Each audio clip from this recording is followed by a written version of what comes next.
Good morning. Good morning. Welcome or welcome back to Bookeemonsters. If this is your first time here, welcome. If you are a regular, welcome back. Thank you very much. Um, this is live, but I do repost it later so that you can watch it at your leisure. We are going to be looking at the new releases that are being set into the wild this week, and we look at each genre each day of the week. Mondays, we look at cozy mysteries. On Tuesdays, we look at mysteries and thrillers. On Wednesdays, we look at romance.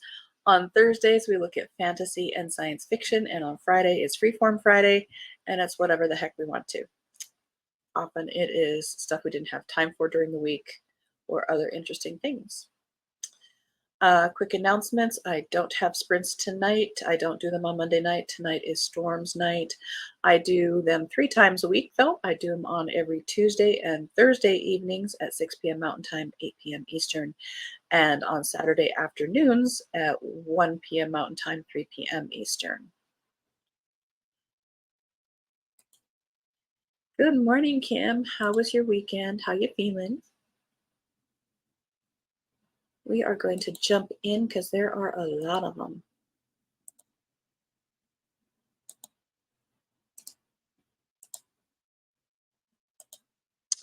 So these are the new releases in Cozy Mysteries this week. This is A Cup of Flour, A Pinch of Death by Valerie Burns, third in a Baker Street mystery. Thanks to Maddie's social media savvy, Baby Cake's Bakery is becoming a huge success, so much so that she's attracted the attention of her former nemesis, the fiancé stealing Brandy Denton. When Brandy blows into New Bison like an ill wind and disrupts a vlog Maddie's filming, their argument goes viral. After Brandy's body is found at Baby Cake's, Maddie instantly goes from viral sensation to murder suspect. As Maddie is still reeling from the murder, a stranger shows up in the bakery claiming to have been a friend of Octavia. He believes Maddie is in danger. When a second body washes up on the lake shore, it seems clear someone's out to kill to keep a secret, and it may have to do with her great aunt. Maddie rallies her aunt's friends, the Baker Street irregulars, Sheriff April Johnson, and her veterinarian boyfriend Michael, not to mention her English Mastiff baby, to do some digging and root out whoever's behind the killings. And I apologize, I did not have that. There you go. There's a much. We'll give that a couple seconds. You doing okay? Oh, bye. Good morning, Mary. Happy Monday. Sullen and quiet here in Virginia. Wants to rain. We'll see if it works up enough gumption to do so. Keeping fingers crossed. Indeed. Crossing those fingers for you. Too. Need to go out and do a rain dance. They won't mind if you're naked.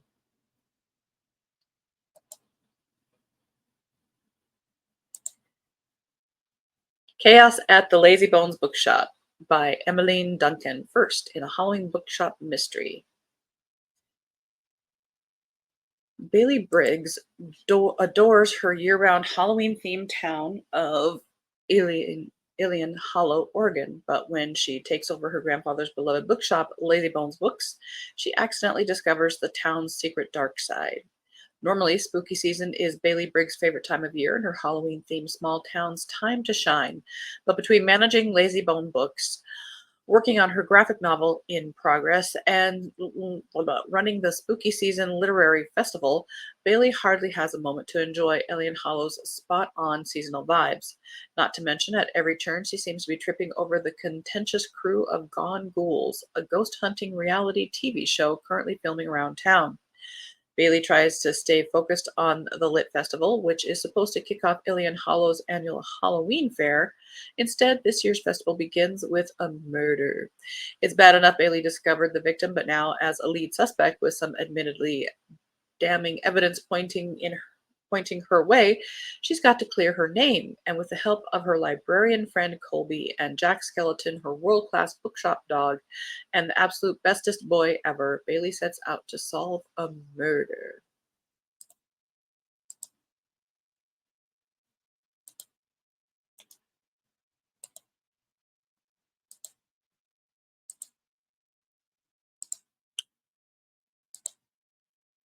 Charlotte Isles Ills is not a teacher, not a detective mysteries series by Katie Siegel, second in that series. Mention returning to the scene of a crime, and people don't usually picture a middle school, but that's where kid detective Lottie Isles, I'm just going to say Isles, sorry, enjoyed some of her greatest success, solving mysteries and winning acclaim before the world of adult responsibilities came crashing in. 20 something Charlotte is now back in the classroom, this time as a substitute teacher.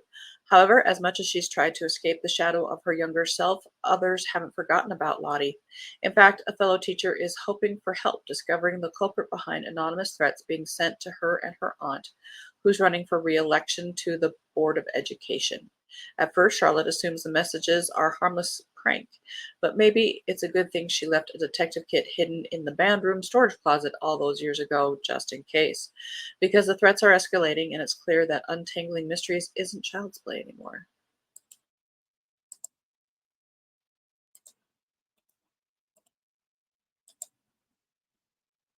Puzzle Me a Murder by Roz Noonan.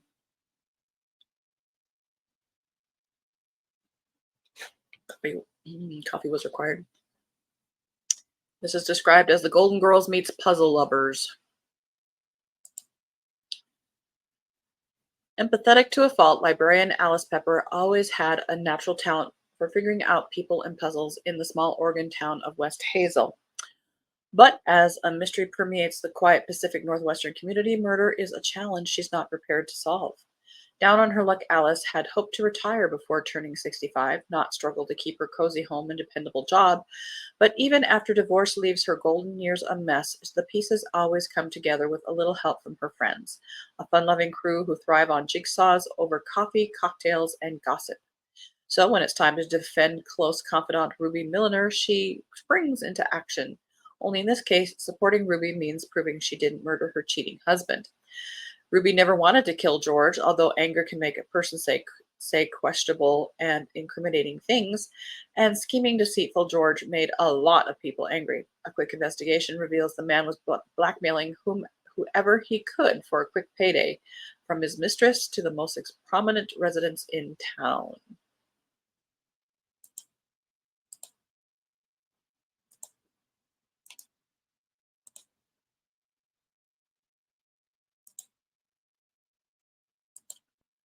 A Very Woodsy Murder by Ellen Byron. Mary says, finished. Has anyone seen Charlene Salter? It was good and I enjoyed it. I've started Southern Man by Greg Iles. It's a long one, 980 pages. Wow, not sure I can commit to that much. Well, you just do a bite at a time. Set yourself a goal of X number of pages every day. Emily, who comes on sprints, it reads those big honking huge ones, and that's how she's doing it. And went to Charlottesville yesterday and explored the Scrappy Elephant, a thrift shop for artists. Wow. Oh, I bet that was so cool. Came home empty handed, though, not even tempted with anything. That's probably safe. Whew. Kim finished two books. The Bookwoman of Troublesome Creek was good, but hard. Yes. Very sad, but I hear that's a very good read. All right.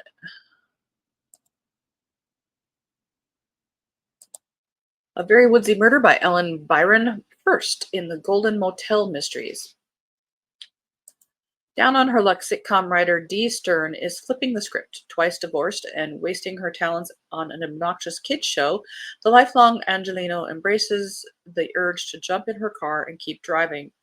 It's a road trip with no destination until she pulls into a mid century motel filled with cobwebs and retro charm. Nestled in the shadows of a national park, it's a time capsule of a place that, like her, could use some work. So, in the most impulsive move of her life, Dee teams up with best friend Jeff Cornetta, who happens to be her first ex husband, to transform the aging ranch into the Golden Motel of the Mountains, a hiker's oasis on the edge of the wilderness. But Dee and Jeff soon realized there couldn't be two people more unprepared for the hospitality business. There's also the panic inducing reality of prowling bears in a general store as the only shopping spot for miles. Living and working in the middle of nowhere takes some getting used to, especially when a disrespectful guest ends up murdered. Now, with the motel duo topping the suspect list, Dee must steer clear of a meddling park ranger, face her past in showbiz, and determine if the killer is a local or tourist. Because, as she quickly finds out, there are many things worse than a one-star review. Indeed. Lindsay Davis has a new one.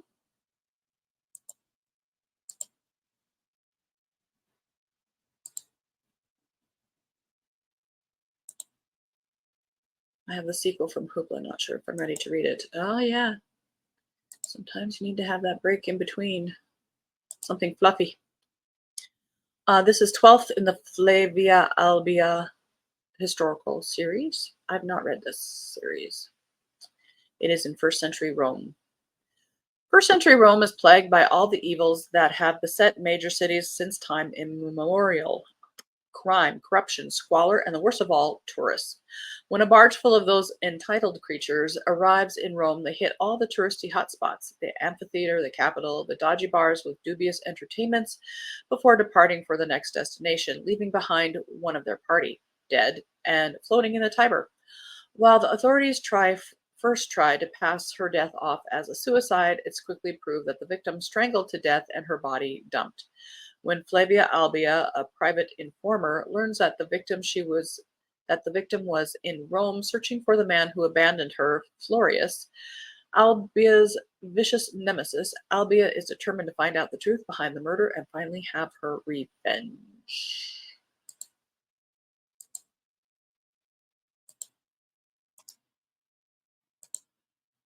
And that's all we need to know as we need to keep moving on. The Last Line by Scott Lyerly.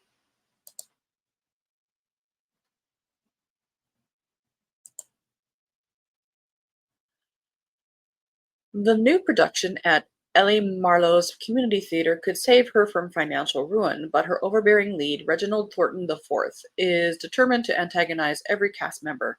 Nervous with her Tourette syndrome flaring, Ellie is relieved when opening night seems to be going well. But then Reginald's death scene at the end of the play turns out to be all too real.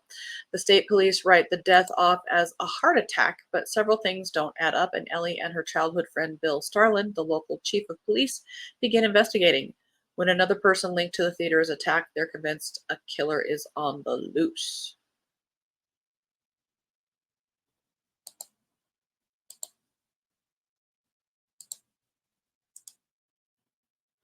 Vicki Delaney has a new one, well known in Cozy Mystery Land. Fifth in the Tea by the Sea series. Members of the Reynolds and Hill families are staying in Lily's grandmother's bed and breakfast, and now they've gathered at Tea by the Sea to sip some delicious blends while they shower bride-to-be Hannah Hill with presents. But the last package Hannah unwraps contains a beheaded Raggedy Ann doll and triggers a blood-curdling scream. A doll like this was the last gift from her father before he died long ago, and she's chilled to the bone. Lily senses that the shocking anonymous gift just might be related to other tensions she's picking up on. The mothers-in-law have been sniping at each other, and then Lily, out walking her dog, overhears the groom's father, Ralph, offering his son a very sizable bribe to call off the wedding. She's relieved when Greg angrily turns him down, but with so many people steamed at each other, can this event possibly go smoothly? The answer is no. It suddenly has to be postponed when Ralph is found dead in his bed, a bottle of whiskey beside him. When tests indicate the booze was infused with a lethal substance, it becomes a murder case, and of course, accusations are flying wildly, with the guests all too willing to believe the worst about each other. Now, to find out whether this family drama led to a fatality, Lily will have to turn up the heat.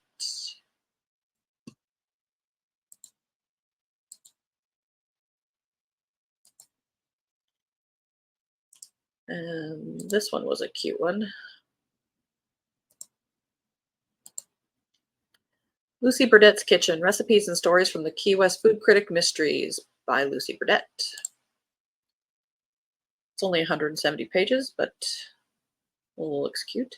The Key West Food Critic series is known for its dastardly deaths, creative clues, and mouth-watering mysteries. Now, for the first time, all the recipes featured in the series are gathered in a collection for the first time.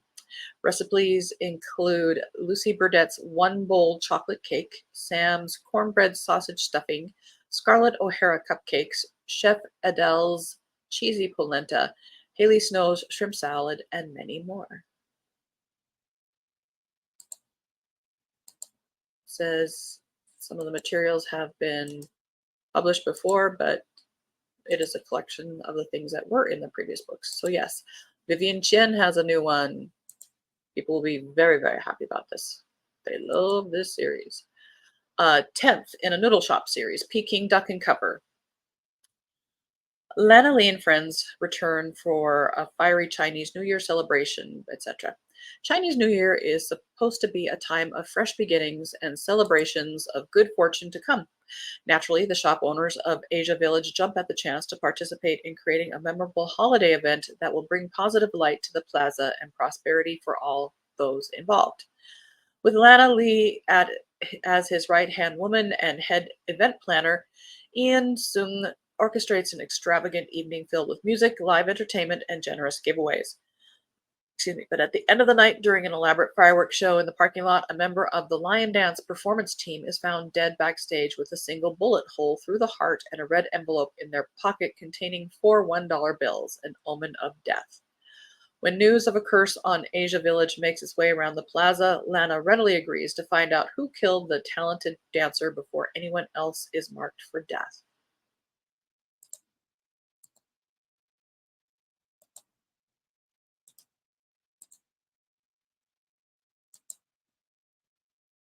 There's no murder like show murder. I was not going to sing that, sorry.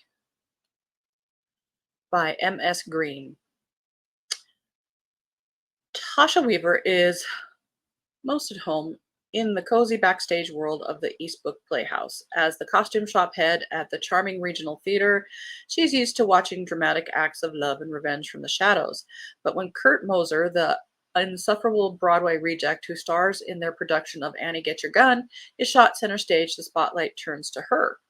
Everyone knows Kurt was difficult to work with, and after he got into a fight with both director Marnie Mason and artistic leader Arthur Winston, he promptly decided to quit the show. In deep financial trouble, the Eastbrook Playhouse depended on a big name like Kurt to keep afloat. With reporters coming in from the Big Apple to Tasha's little corner of Connecticut, she realizes it's up to her to save their local theater and keep her community safe. After all, the show must go on, but what do you do when the killer could very well be one of your loved ones? Theater must be the setting du jour.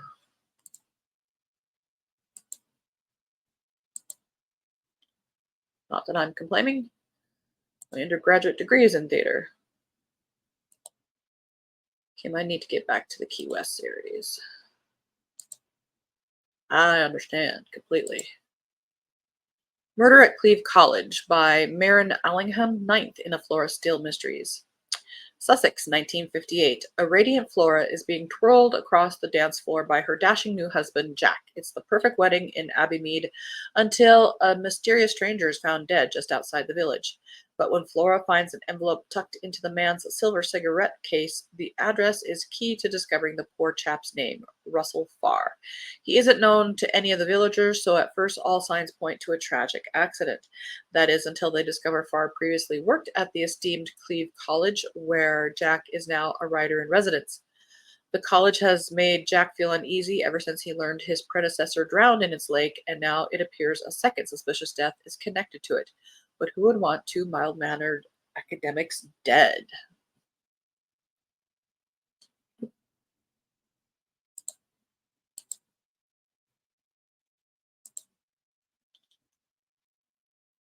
Tanya Koppis has a new one.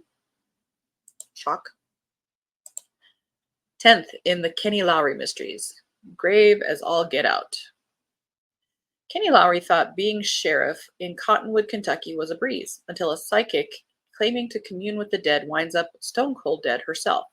Things go from bad to worse when a grave is found dug up, revealing secrets that Cottonwood would rather keep buried. With her ghostly papa, the town's former sheriff, providing his usual down home humor and guidance, Kenny faces the challenge of unraveling a tangled web of deceit. As she digs deeper into the murder, Kenny must also contend with Deputy Scott Lee running against her in the upcoming election, spurred by the ambitious Tavin Tidwell, etc. We're running out of time, so I'm doing the best I can. Historical mystery, Murder Ignited, 6 in the Penrose and Pike Mysteries by Rose Pascoe. Penrose and Pike's wedding dreams turn to ashes when the local woman's refuge goes up in flames. Grace Penrose is used to protesters at Lavender House, but she never expected them to set the refuge on fire, especially not on her wedding day. And her mother's carefully orchestrated wedding plan definitely did not include Charlie Pike disappearing into an inferno. The discovery of a woman's body in the smoldering ruins rouses Grace and Charlie's detective instincts. With marital bliss on their minds, an investigation is the last thing they need. But how can they ignore a murder, especially when a second victim has links to the notorious imposter selling opium to the Chinese community? This one is set in the 1890s in New Zealand.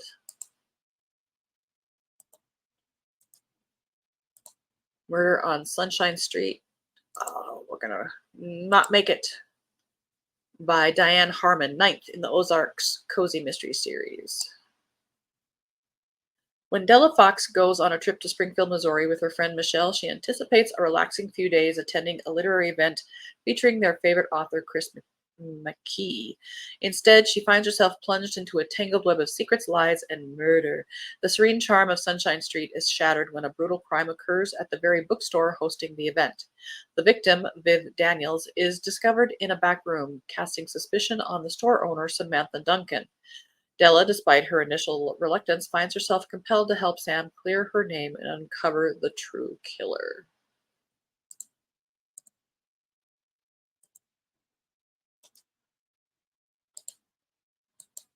In the Spirit of Murder by Rhonda Blackhurst, 1st in the Spirit Lake Mysteries.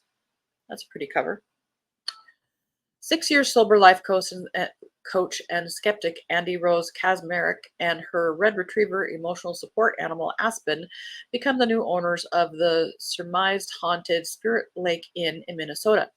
When Andy Rose finds a body in the inn's kitchen, she fears it will be the death of what's most important, the stellar reputation of the inn her grandparents, Grandpop, and Honey built. Aware of the risk of stress in sobriety, she gets an AA sponsor, feisty, spirited Sister Alice, who 30 years ago traded in one habit for another. Andy Rose falls prey to a new, potentially more dangerous addiction, solving the murder. But in typical Sister Alice fashion, she transforms the danger of solving a murder into a spirited good time. Will Andy Rose flip from skeptic to believer? All right, we almost made it, but we ran out of time.